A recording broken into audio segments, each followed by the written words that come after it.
পশ্চিমবঙ্গ হচ্ছে বাংলাদেশি অনুপ্রবেশকারীদের ভুয়ো পরিচয়পত্র বানিয়ে দেওয়ার এপিসেন্টার। এখান থেকে বানানোর পরে ভারতের বিভিন্ন শহরে বিভিন্ন শিল্পাঞ্চলে তারা ছড়িয়ে পড়ে। সেটাকে বন্ধ করা দরকার। বাংলাদেশি অনুপ্রবেশকারীর ভুয়ো পরিচয়পত্র কোথায় বানানো হচ্ছে সে বিষয়ে বড় বার্তা দিলেন শ্রমিক ভট্টাচার্য। স্বচ্ছ ভোটার তালিকা ও স্বচ্ছ নির্বাচন করাতে ভোটের আগে স্পেশাল ইন্টেন্সিভ রিভিশন করার তোড়জোড় শুরু হয়েছে। আসলে এসআইআর এর উদ্দেশ্য হলো রাজ্যের প্রকৃত ভোটারদের চিহ্নিত করা। প্রাপ্ত তথ্য অনুসারে এসআইআর চলাকালীন দেখা গেছে বহু ভোটারের মৃত্যু হয়েছে।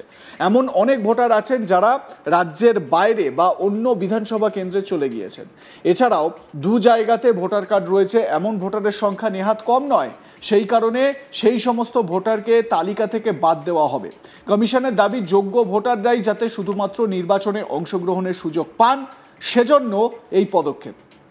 এদিকে নির্বাচন কমিশনের এই পদক্ষেপের প্রকাশ্যে সমালোচনা করেছেন রাজ্যের মুখ্যমন্ত্রী মমতা বন্দ্যোপাধ্যায়। ভোটার তালিকায় নাম বাদ দেওয়াকে কেন্দ্র করে তিনি বেশ কিছু বিষয় উল্লেখ করেছেন। তিনি বলছেন কেন্দ্রীয় সরকার ও কমিশনের চক্রান্ত এটি।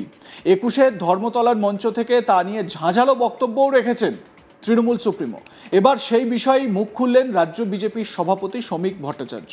তিনি জানান বিহারের পর এবার বাংলাতেও এসআইআর হবে। তৃণমূল সেটা বুঝতে পেরেছে। বিহারে যে সংখ্যা তার থেকেও বাংলার সংখ্যা ছাপিয়ে যাবে, কারণ পশ্চিমবঙ্গ হচ্ছে বাংলাদেশি অনুপ্রবেশকারীদের ভুয়ো পরিচয়পত্র বানিয়ে দেওয়ার এপিসেন্টার। এখান থেকে বানানোর পরে ভারতের বিভিন্ন শহরে বিভিন্ন শিল্পাঞ্চলে তারা ছড়িয়ে পড়ে। সেটাকে বন্ধ করা দরকার। কেউ যদি বেশি বাড়াবাড়ি করে, সাংবিধানিক ব্যবস্থা ভাঙার চেষ্টা করে, তাহলে যারা সংবিধানের ব্যাখ্যাকর্তা আছে তারা ব্যবস্থা নেবে। শ্রমিক ভট্টাচার্য কি বলেছেন এ বিষয়ে শোনাবো আপনাদের। দেখুন, বিহারে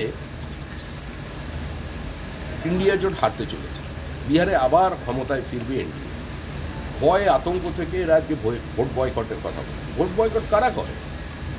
কারা অস্ত্র নিয়ে বলে যে আমরা ভোট করতে দেব না।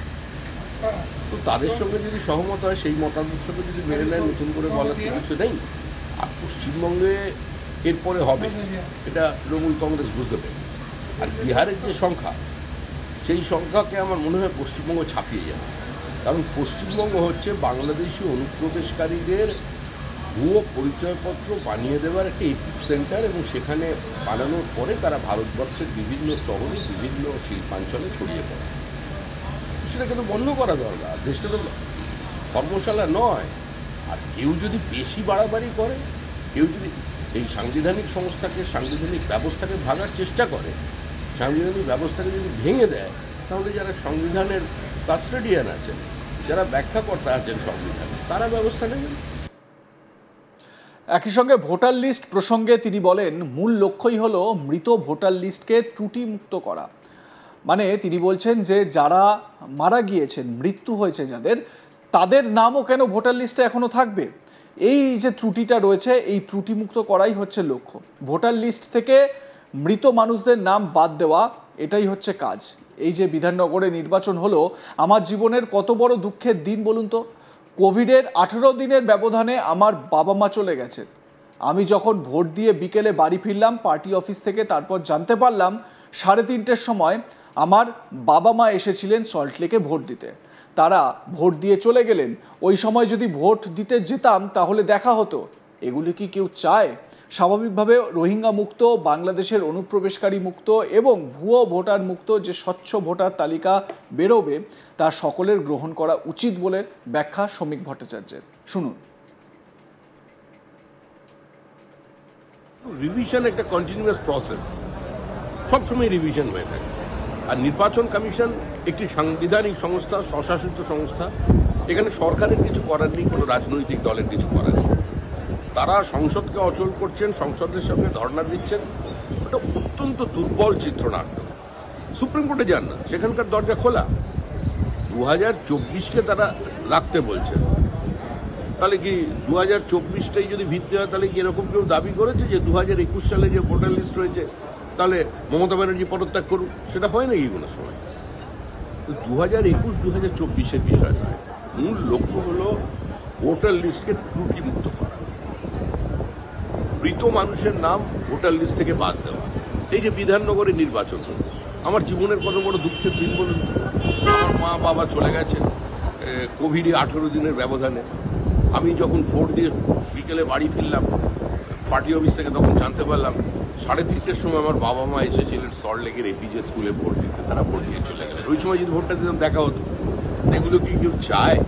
তো সুতরাং স্বাভাবিকভাবেই রোহিঙ্গা মুক্ত, বাংলাদেশি অনুপ্রবেশকারী মুক্ত, মৃত ভোটার মুক্ত এবং ভুয়ো ভোটার মুক্ত স্বচ্ছ নির্বাচন প্রক্রিয়ার মধ্যে দিয়ে যে তালিকা বেরোবে, ভোটার তালিকা, সেটা সকলের গ্রহণ করা উচিত। কিন্তু সারা পৃথিবী এর থেকে হাসবে।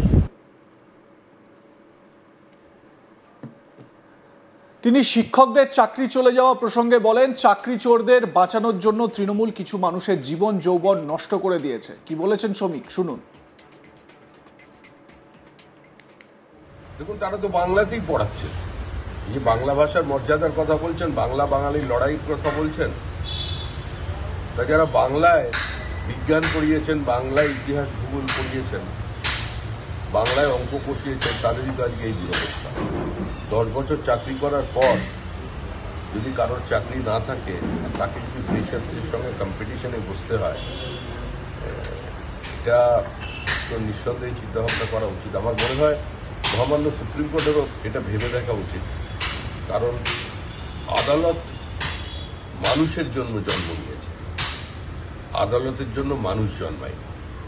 এ ধরনের চূড়ান্ত একটা অমানবিক সিদ্ধান্ত আপনি টেন্টেড বলে কাউকে বলে দিচ্ছেন, আবার টেন্টেড নয়ও সেটাও বলে দেওয়া হচ্ছে, কিন্তু দুটোকে সেগ্রিগেট করা হচ্ছে, মুড়ি মিছড়ি মিশিয়ে দিয়ে শুধুমাত্র একটা প্রাতিষ্ঠানিক লুট, চাকরি চোর তাদের বাঁচানোর জন্য, ক্রেতা আর বিক্রেতা এদের আড়াল করার জন্য এরা কিছু মানুষের জীবন যৌবন ধ্বংস করে দিল। পুরো স্কুল শিক্ষা ব্যবস্থাকেই শেষ করে দিয়েছে তৃণমূল কংগ্রেস।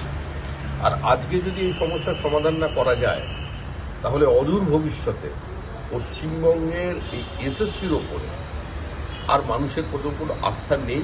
আর এসএসসিও এই আইনি জটিলতা থেকে বা এই দুর্নীতির বাইরে বেরিয়ে আসতে পারবে। এবং স্বাভাবিকভাবেই প্রশ্ন উঠছে যে সরকারের অবস্থা নিয়ে এটা, যে আমি সেগ্রিগেট করব না, আমি 10 নম্বর গ্রেজের কথা বলবো, আমি সবাইকে এক জায়গায় বসিয়ে দেবো। তাহলে এরা যে পরীক্ষা দেবে, পরীক্ষা দেবার পরে সেখানে দুর্নীতি হবে না, সেটার উপরে কে নজরদারি করবে? দেখুন, তারা তো বাংলাতেই পড়াচ্ছে। এই যে বাংলা ভাষার মর্যাদার কথা বলছেন, বাংলা বাঙালির লড়াইয়ের কথা বলছেন, তা যারা বাংলায় বিজ্ঞান পড়িয়েছেন, বাংলায় ইতিহাস ভূগোল পড়িয়েছেন, বাংলায়। আপনাদের মতামত জানান, দেখতে থাকুন আজ তাক বাংলা। সাবস্ক্রাইব করুন আমাদের ইউটিউব চ্যানেলটি, বেল আইকন প্রেস করুন নোটিফিকেশন পেতে।